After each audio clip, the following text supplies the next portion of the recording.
नमस्ते दोस्तों, कैसे हो आप। आज एक अनोखी, रहस्यमयी और थ्रिल से भरी कहानी जिसका शीर्षक है अंधेरी गलियों का सच।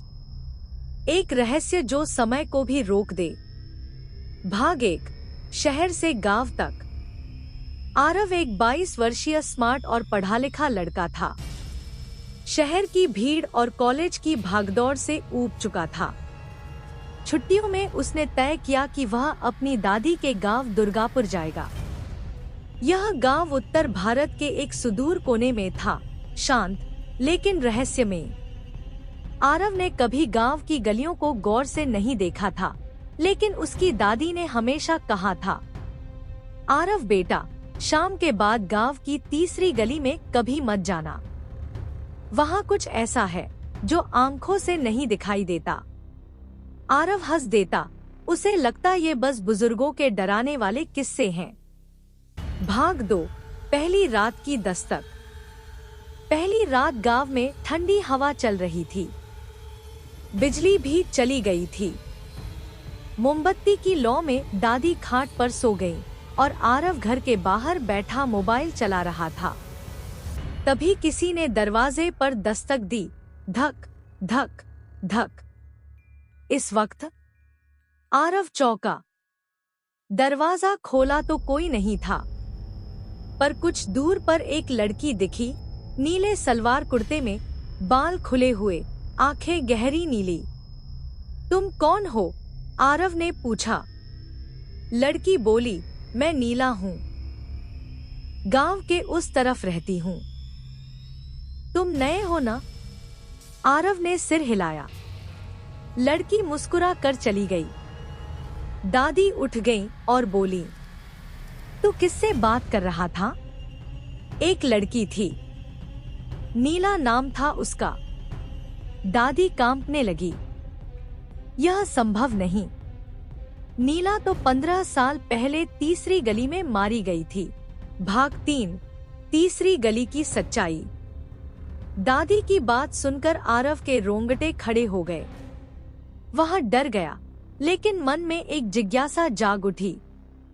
अगर वह लड़की भूत थी, तो इतनी साफ साफ बात कैसे कर रही थी? दूसरे दिन उसने गांव के पुराने मंदिर के पुजारी से बात की। पुजारी बोले, नीला गांव के स्कूल में पढ़ती थी। पढ़ाई में तेज, खूबसूरत और साहसी। एक दिन वह तीसरी गली में गई और फिर कभी नहीं लौटी। कुछ लोगों ने कहा कि वहां काला जादू होता है। आरव अब और नहीं रुका। उस रात वह तीसरी गली की ओर निकल पड़ा, हाथ में मोबाइल की टॉर्च और दिल में डर। गली में घुप अंधेरा था। दीवारों पर अजीब चिन्ह बने थे, त्रिकोण, आंखें और संस्कृत में कुछ श्लोक। तभी सामने वही नीली लड़की खड़ी थी। तुम क्यों आए हो? उसने गुस्से से पूछा। आरव ने हिम्मत करके कहा, तुम कौन हो? क्या तुम मर चुकी हो? नीला रो पड़ी। मैं मरी नहीं। मुझे काले तांत्रिकों ने इस गली में फंसा दिया। मेरी आत्मा हर साल इस गांव में लौटती है। कोई मुझे नहीं छुड़ा पाया। भाग 4। काले तांत्रिक का रहस्य। आरव ने अब संकल्प लिया, वो नीला को मुक्त करेगा। दादी से छुपकर वो पुरानी किताबें पढ़ने लगा। गांव के मंदिर में एक पुराना ग्रंथ मिला, काली विधाओं का विनाश। उसमें लिखा था कि अगर किसी आत्मा को तांत्रिक शक्तियों ने बांधा हो, तो उसे मुक्त करने के लिए 3 चीजों की जरूरत होती है। उसका नाम और आत्मा का उद्देश्य जानना। जिस जगह उसे बांधा गया, वहां चांदनी रात को दीप जलाना। सच्चे दिल से उसका उद्धार मांगना। आरव ने तीनों शर्तों की योजना बनाई। भाग 5। मुक्ति की रात। पूर्णमासी की रात थी। गांव की हवा में अजीब सी सनसनी थी। तीसरी गली एक बार फिर अंधेरे में डूबी हुई थी। आरव ने वहां एक दीपक जलाया और मन ही मन बोला, हे नीला, मैं तुम्हें आजाद करने आया हूँ।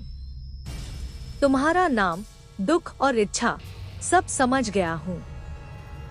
तभी अचानक गली हिलने लगी। दीवारों से काली परछाइयां निकलने लगी। एक डरावनी आवाज गूंजी, कोई भी इस आत्मा को नहीं छुड़ा सकता, ये मेरी है। नीला की आत्मा कांप रही थी। आरव ने आंखें बंद की और ग्रंथ का श्लोक पढ़ा। काल विनाशिनी नमः। शुद्ध आत्मा को बंधन से मुक्त करो। अचानक एक सफेद प्रकाश गली में फैला। नीला मुस्कुराई और उसकी आत्मा हवा में घुल गई। भाग 6, नया सवेरा। अगली सुबह गांव की हवा कुछ अलग थी। तीसरी गली की दीवारों से चिन्ह मिट चुके थे। दादी ने आरव को गले लगाया। तूने जो किया वो कोई नहीं कर सकता था बेटा। नीला अब मुक्त है। आरव ने आसमान की ओर देखा। एक सफेद कबूतर उड़ता दिखा। शायद नीला वही थी। And credit moment. कई महीने बाद जब आरव शहर लौटा, उसने गांव पर एक डॉक्यूमेंट्री बनाई, the hidden truth of Durgapur, जिसमें सिर्फ एक बात थी, कुछ आत्माएं नहीं भटकती, बस इंतजार करती हैं कि कोई उन्हें समझे और मुक्ति दे।